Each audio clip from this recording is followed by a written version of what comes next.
Good evening, ladies and gentlemen. DCSM here for MilSO TV.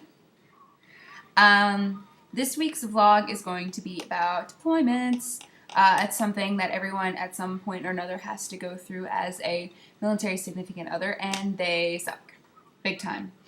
The thing about deployments is deployments can go anywhere from 6 weeks to 18 months, depending on branch, place. I mean, there's so many different kinds of circumstances, and they all suck. So this is going to be a fun little video on just random deployment stuff, tips on how to get through it with staying sane, and other things you might not know if you've never been through before, things you can relate to if you have. Yeah, I think that just about covers everything. And hopefully I can get this all done in 10 minutes. If not, this is going to be one of 2 parts. I don't know yet. I'll have to see when I edit it. The thing about deployments is it's the number one. It's the biggest thing that separates military significant others. It's this huge dividing line, and it sucks. I can see why it's there, though. Significant others that have been through multiple deployments think they're better than the significant others that have been through one deployment, and the SOs that have been through one deployment think they're better than the SOs that have been through no deployments. And the reason that this is a dividing line, of course, is you can't understand what someone goes through until you've been through it, and everyone who goes through deployments, it's a totally different story for everybody. So I guess I'll give you my background on him. My husband has been on 6 deployments, 4 combat deployments and 2 non-combat, 2 to Iraq, 2 to Afghanistan, 1 to Africa, and 1 to Russia. So, and 3 of those have been while we were together. Iraq, Afghanistan, and Russia have been while we were together. The first one was Iraq. It was a little over 7 months, and then the next one was Russia, and that was 8 weeks, and then the one that we just finished was Afghanistan, and it was 9 months. Yeah.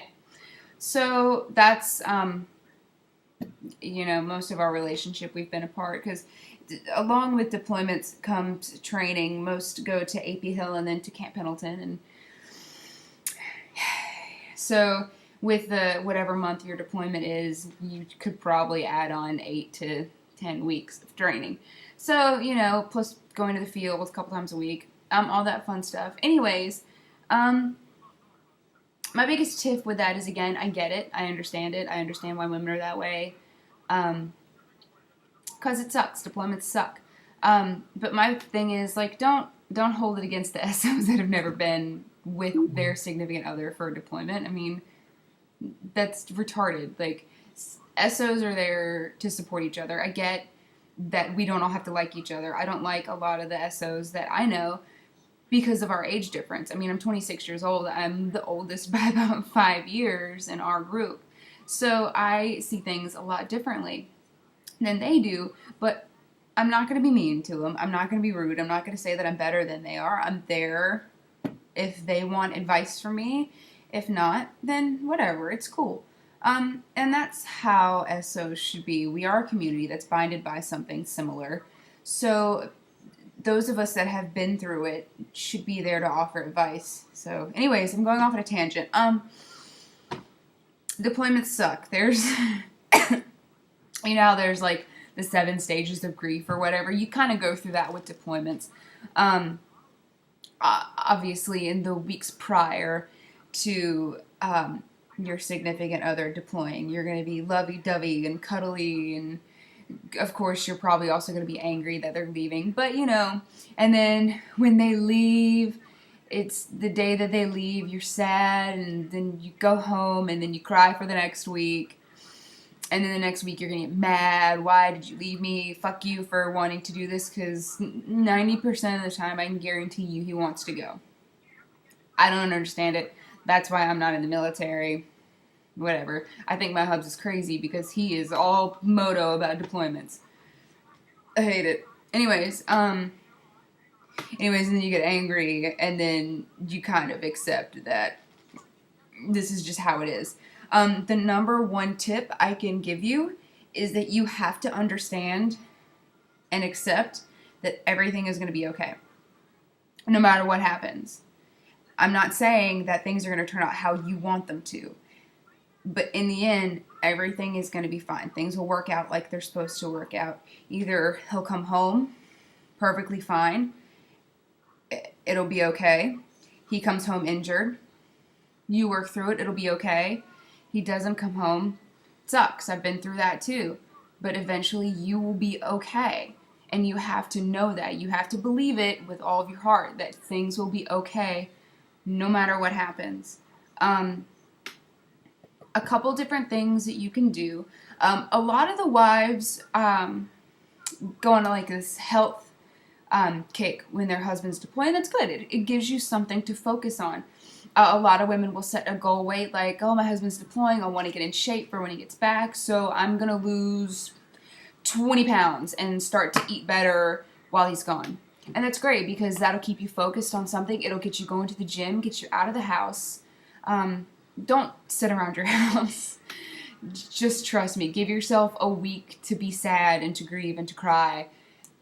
And then suck it up. You got to move on. You can't sit however long in your house and throw a pity party because it's going to be terrible and you're going to pull your hair out and it's going to suck. So don't stay in your house. You got to get up. You got to get going. Don't ditch your civilian friends.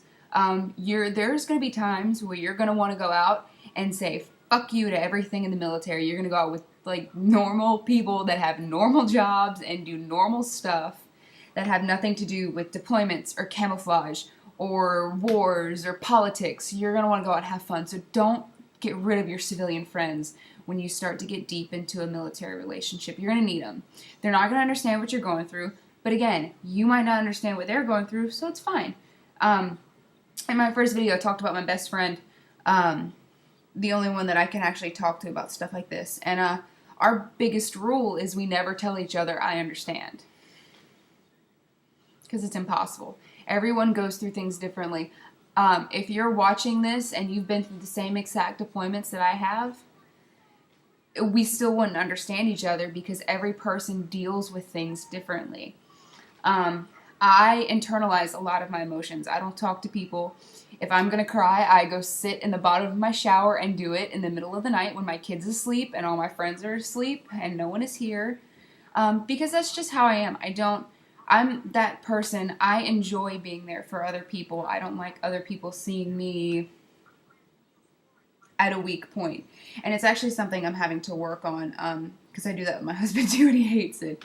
And it does suck. I shouldn't do that to him. Getting off subject again. Anyways, make a plan to do stuff. If you have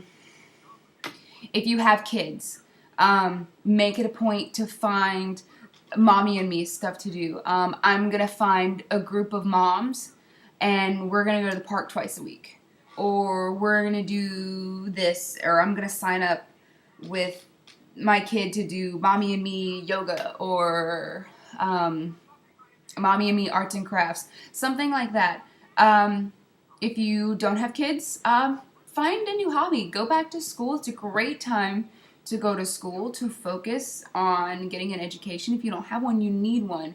Everyone needs an education. You never know where you're going to be in 10 years. You need to have something to fall back on. If you don't have a job, get a job. Waitressing is tons of fun when your significant other is deployed for a couple of reasons. One, it puts you out in a social environment. The hours suck, the pay sucks, and the shoes suck, but it's fun and it'll get you out there, it'll get you out of your shell, you'll get to talk to people, you'll have a social life. Yeah, it's going to be while you're working, but you know, if you're old enough, whatever state you're from, laws vary by state. North Carolina, you have to be 21 to be a bartender. If you're 21, be a bartender. That's tons of fun. What else? Make weekly goals. This week I'm going to read this book. Or this week I'm going to, walk 2 miles under 20 minutes.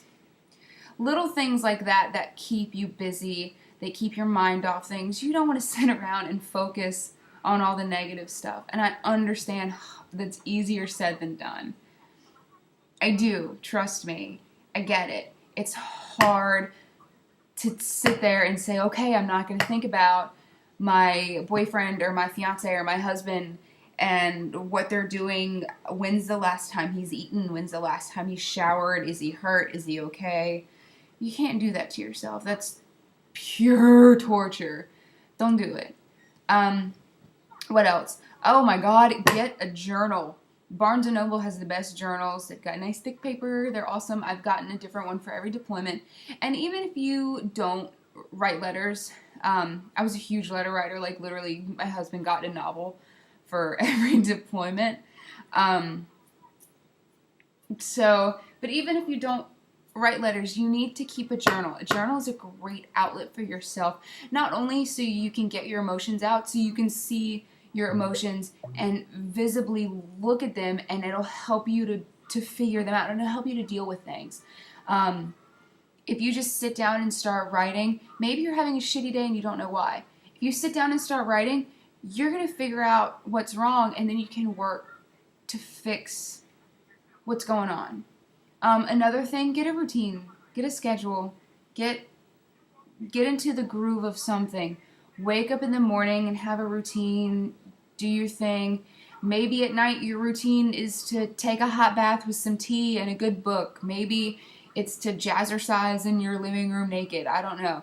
But make a routine and try to stick to it as much as possible, because that'll make things go by a lot faster. People upstairs are making things in my kitchen move. Yay, neighbors. What else?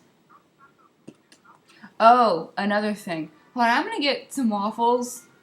So just hang on one second, because I want waffles. I'll be right back.